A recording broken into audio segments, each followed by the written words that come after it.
À la fin du mois de mai 1927, Charles Lindbergh est le premier aviateur à avoir franchi seul l'Atlantique d'ouest en est sans escale.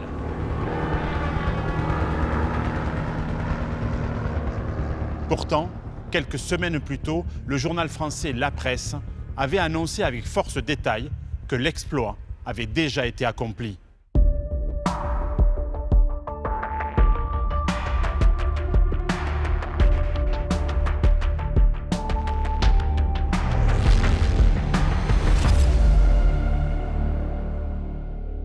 « 10 mai 1927, dans l'après-midi, les passants se pressent sur les grands boulevards à Paris. Demandez la presse, Ningesser et Colli sont partis, 2 aviateurs français proches de New York. Bientôt, les Parisiens se disputent l'édition spéciale du quotidien La Presse que leur proposent les vendeurs à la criée.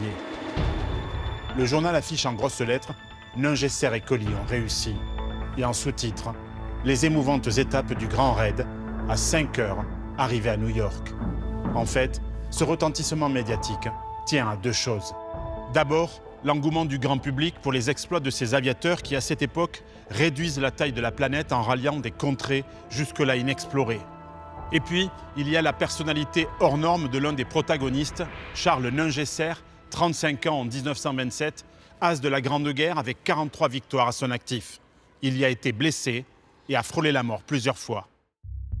En février 1916, il est grièvement blessé au cours du crash d'un prototype d'avion de chasse. C'est sans doute en 1916, au cours de la bataille de Verdun, que Ningesser fait peindre pour la première fois son insigne personnel sur son Nieuport 17.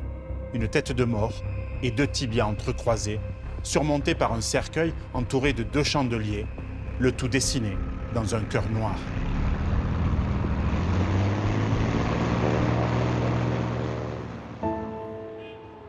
Après la guerre, le héros s'installe dans un hôtel particulier du rond-point des Champs-Élysées.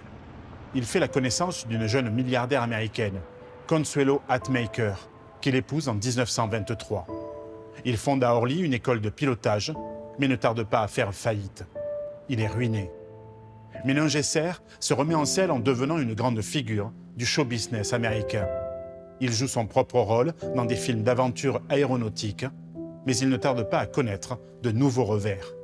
Ningesser va s'associer à un autre pilote de guerre, François Colli. Il a traversé 2 fois la Méditerranée en 1919. Il sera son navigateur. Les 2 hommes vont tenter un pari fou, traverser l'Atlantique. Après avoir essuyé plusieurs refus du constructeur Levasseur, Ningesser et Colli obtiennent enfin la livraison d'un avion sur mesure. C'est l'Oiseau Blanc, un biplan à moteur Lorraine-Dietrich de 12 cylindres, affichant 450 chevaux de puissance. Il volera à 135 km/h. Une performance plus que raisonnable pour un avion surchargé de carburant.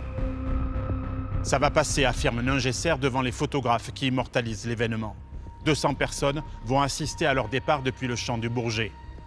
Pour affronter et survivre aux températures extrêmes de la haute altitude, les 2 aviateurs ont enfilé des combinaisons de cuir doublées de soie. Ils vont affronter les vents dominants, soufflant de face, d'ouest en est, mais n'ont emporté que quelques provisions, des bananes et du chocolat.